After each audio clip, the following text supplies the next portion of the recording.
Green Olympics tawag.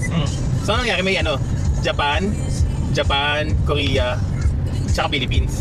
Ang contest nila, Hindi ko sasablay yung punch na yun. hindi, sino pinakamadumi? Yun yung competition. Pinakamadumi, panalo. Nauna yung China.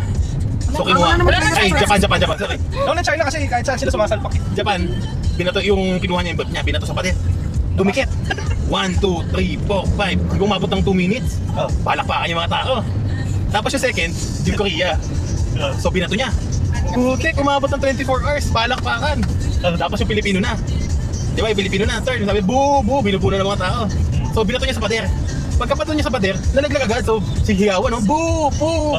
Tapos after a few seconds, biglang yung brief gumapa pataas. Lumayas. Nakakatawa!